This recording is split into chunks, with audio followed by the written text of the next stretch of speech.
আসসালামু আলাইকুম বন্ধুরা, কেমন আছো তোমরা সবাই? আশা রাখছি তোমরা সবাই ভালো আছো। আমরা আলহামদুলিল্লাহ ভালো আছি। তো বন্ধুরা, আমরা আজ বাবার বাড়ি থেকে চলে এসেছি। তো সকালবেলা যেহেতু আমরা রওনাটা দিয়েছিলাম, তো আস্তে আস্তে অনেকটা বিকেল হয়ে গেছে। তো এরপর কিছুটা সময় আমরা রেস্ট নিয়েছি অ্যান্ড এখন হচ্ছে আমি আমার রান্নাবান্নাটা শুরু করে দিয়েছি। কারণ দেখা যায় যে ফ্রেশ হওয়ার পর আমি যদি একবার শুয়ে পড়ি, দেখা যাবে যে আমার ঘুম চলে আসবে। কারণ একটু টায়ার্ড থাকলে তখন কি হয়, খুব তাড়াতাড়ি ঘুম চলে আসে। তো এই জন্য আগে চিন্তা করলাম যে আমি আমার রান্নাবান্নাটা কমপ্লিট করে নেই, দেন একবারে ইফতার করে তারপর রেস্ট নিব। তো এখানে হচ্ছে আমি স্পেশাল তরকা একটা ডাল রান্না করছি। এটা সজনে ডাঁটার ডাল, তবে এর তরকাটা হচ্ছে স্পেশাল। কারণ আমি হচ্ছে এখানে একটু অন্যরকম করে, আমরা নর্মালি ডালে যেভাবে তরকাটা দেই, মানে বাগারটা দিই, ওটা আসলে একটু অন্য ওয়েতে দিব। তো এভাবে চাইলে তোমরা ট্রাই করে দেখতে পারো, যে টেস্টটাই চেঞ্জ হয়ে যায়। তো এখানে আম্মু ঘি পাঠিয়ে দিয়েছিল, একদম সলিড ঘি। এটার ফ্লেভারটা অনেক ভালো। তো এই ঘিটা দিয়েই আমি আসলে আজকে তরকাটা দিলাম। আর কি কি দিলাম দেখতেই পেলে, কাঁচা রসুন কুচি, তারপর হচ্ছে পেঁয়াজ কুচি, কাঁচামরিচ কুচি, আর হচ্ছে টমেটো কুচি। তো রান্না করতে করতে এক সময় দেখবে যে টমেটোটা একটু সফট হয়ে এসছে, ঠিক সেই সময়টাতে আমি আসলে তরকাটা দিয়ে নিব। তবে এর ভেতর লাস্টে যেটা অ্যাড করব সেটা হচ্ছে মরিচের গুঁড়া। তো তোমরা যদি মানে ডালে যদি মরিচটা কম খেতে চাও, সেক্ষেত্রে তোমরা কাঁচামরিচটাই দিয়ে দিতে পারো। তবে আমি কাঁচামরিচটা যেহেতু এখানে আলাদাভাবে ইউজ করেছি, আমি কিন্তু ডালে টোটালি কোনো মরিচ ইউজ করিনি। তো এই জন্য তরকায় কাঁচামরিচ আর হচ্ছে শুকনো মরিচ আমি দুটোই দিয়েছি। ব্যাস, এবার তরকাটা দিয়ে নিলাম, আমার ডালটা রেডি। আর ডালে কিন্তু দুটো লেয়ার হয়েছে, উপর হচ্ছে একটা পাতলা পানির লেয়ার, অ্যান্ড নিচে হচ্ছে পুরো আমি যেই মশলাটা ইউজ করেছি সেটা। আর এটা কিন্তু খেতে অসাধারণ হয়। উপরের পানিটা তোমরা একরকম টেস্ট পাবে, আর নিচের ডালটা অন্যরকম একটা টেস্ট পাবে। তো সব মিলিয়ে খুব ভালো লেগেছে আমার কাছে, অ্যান্ড এভাবে আমি প্রায় 2বার রান্না করেছি, এই নিয়ে সেকেন্ড টাইম। তো এবারে আমি তোমাদের সাথে শেয়ার করলাম। আর এখানে একটু চিকেন ছিল, আমি সেটা গরম করে নিচ্ছি। আর এখানে একটা মিক্সড ভর্তা করেছি, এইটা শুধুমাত্র ঘিয়ের সাথে খাওয়ার জন্য করেছি। এখানে আলু অ্যান্ড বেগুন মিক্স করা আছে, অল্প একটু করে করেছি যাতে শুধুমাত্র আমার খাওয়াটা হয়ে যায়, বিকজ আমার হাজব্যান্ড মিক্সড ভর্তাটা খেতে পছন্দ করে না। আর আমরা যেহেতু রোজা রেখেছি, বাট বেবি তো ওকে তো কিছু খেতে দিতে হবে। তো ওর জন্য আমি এখানে 2 পিস কেক বের করে নিয়েছি, এখন ওকে খেতে দিচ্ছি। আর এখানে একটু মিল্কটা জাল দিয়ে নিব। তো বেবিকে কিছুটা খাওয়াবো আর কিছুটা থেকে যাবে, বিকজ এখন হচ্ছে আমি আর কিছু রান্না করব না। বাস এগুলোই হচ্ছে আজকের সেহরির জন্য, যেহেতু আজকে একটু জার্নি করে এসেছি। তো তোমরা জানো যে রোজা রেখে জার্নি করলে আর যে পরিমাণ গরম, তার ভেতর অবশ্যই একটু মানে রেস্টের দরকার হয়, এমনিতেই একটু দুর্বল লাগে। তো এখানে দুধটাও জাল হচ্ছে, আর পাশের চুলাটাতে আমি আমার ফ্রিজে রান্না করা চিকেনটা ছিল, আমি জাস্ট ওটাই গরম করে নিচ্ছি। তো একদম ঝটপট তাড়াহুড়ো করে করেছি। এরপর হচ্ছে আমি ইফতার আইটেমগুলো একটু রেডি করে নিয়েছি, সব কিছু সার্ভ করে নিয়ে তারপর হচ্ছে আমরা ইফতারটা শুরু করব। তো সেই ক্ষেত্রে তোমাদের সাথে একটু শেয়ার করে দিচ্ছি। এখানে নর্মালি আমরা যেই ইফতারগুলো খাই সেইগুলোই, স্পেশাল কিছুই নাই আজকে। আর এখানে দেখতে পাচ্ছ যে মুড়ি মাখার জন্য আমরা সব কিছু একসাথে বলেই নিয়ে নিয়েছি। আর এই যে দেখতে পাচ্ছ আম মাখা, কাঁচা আম, এটা কিন্তু আমাদের গাছের।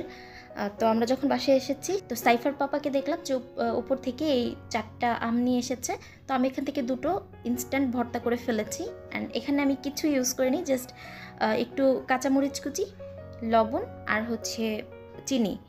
আর কাঁচা আমের যে জুসটা থাকে, এইটা অ্যাকচুয়ালি আমার কাছে খেতে বেশি ভালো লাগে আমটা মাখানোর পর। তো এই ছিল আমাদের আজকের সিম্পল ইফতার। তো আমি এখন এগুলোকে সব রেডি করে নিয়েছি। অ্যান্ড লাকিলি আমাদের ফ্রিজে ঠান্ডা পানি ছিল, এটা নিয়ে একটু টেনশনে পড়ে গিয়েছিলাম, যদি এখন ফ্রিজে বাসায় গিয়ে দেখি যে ফ্রিজে ঠান্ডা পানি নাই, তো সেই ক্ষেত্রে দেখা যাবে আরেক বিপত্তি। কারণ রোজা রেখে আমরা যারা একটু জার্নি করি, দেখা যায় যে অনেক বেশি তখন পানি পিপাসাটা লাগে, বাট যখন আপনি ইফতারটা করবেন এরপর কিন্তু আর আপনার কোনো কিছুই খেতে ইচ্ছে করবে না। মানে ঠিক তেমনটাই আমার বেলায় হয়েছে। আমি যখন জার্নি করেছিলাম তখন আমার একদম মানে গলাটা একদম শুকিয়ে গিয়েছিল।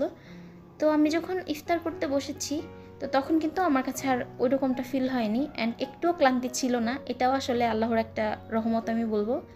তো যাই হোক, আমরা এখন একসাথে বসে আমাদের ইফতারটা কমপ্লিট করে নিচ্ছি।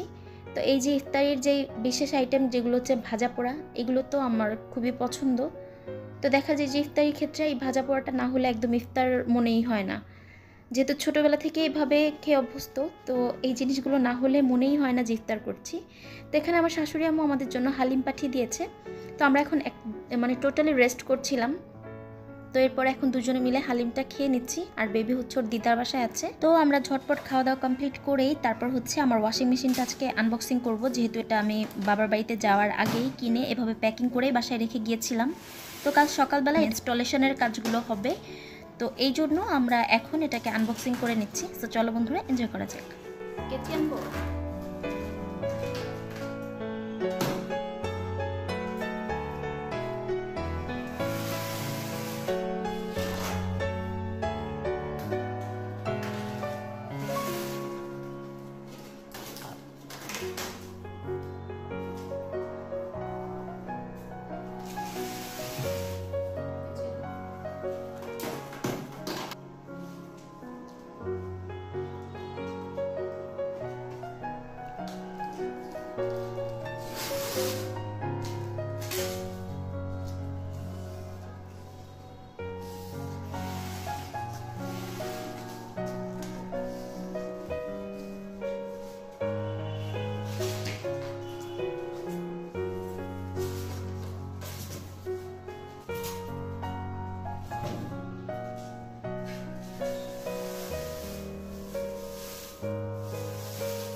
তো বন্ধুরা, তোমাদের সাথে আসলে শার্প ওয়াশিং মেশিনের আনবক্সিংটা শেয়ার করে দিলাম। তোমরা দেখতেই পেলে যে এটাকে হচ্ছে আমি প্যাকটা জাস্ট খুলে নিয়েছি, আর এখানে আমি চেম্বারগুলো দেখিয়ে দিচ্ছি। এখানে একটা বড় চেম্বার আছে, এখানেই ওয়াশটা করা হবে, আর এখানে আছে তোমার লিকুইড অ্যান্ড ভিমবার, এখানে দিয়ে তারপর হচ্ছে ওয়াশটা করা হবে। তো আমরা একটু চেক করে নিচ্ছিলাম, তো দেখলাম যে সব কিছু ঠিকঠাক মতোই আছে।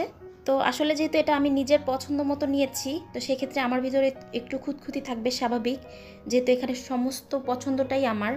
তো আমার হচ্ছে এই কালারটা খুবই পছন্দ, মানে এই ধরনের ইলেকট্রনিক যে কোনো জিনিস আমি ব্ল্যাক কালারটাই পছন্দ করি। আমার ফ্রিজটা যখন আমি কিনেছি তখনও কিন্তু একটু মানে চাচ্ছিলাম যে অ্যাশ কালার অথবা ব্ল্যাক কালার থাকতে হবে। তো এই ক্ষেত্রেও আমার এটাই পছন্দ হয়েছে, শুধুমাত্র কালার অ্যান্ড ফিচারটা সব কিছু টোটালি আমার এটার ভালো লেগেছে, এই জন্য আমি নিয়েছি। সো তোমাদের সাথে আজকে আনবক্সিংটাও শেয়ার করে দিলাম। আই থিঙ্ক তোমাদের কাছেও ভালো লেগেছে। তো কে কে অলরেডি এটা ইউজ করো তারা অবশ্যই আমাকে জানাবে, এটা ভালো দিক অ্যান্ড খারাপ দিক আমি জানতে চাই। আর তোমাদের কার কার কাছে এই ভিডিওটা ভালো লেগেছে অবশ্যই জানাতে ভুলবে না। যদি একটু ভালো লেগে থাকে ভিডিওটিতে একটা লাইক করে দিবে, চ্যানেলটিকে সাবস্ক্রাইব করে আমাদের পাশে থাকবে। সবাই ভালো থেকো, সুস্থ থেকো, আল্লাহ হাফেজ।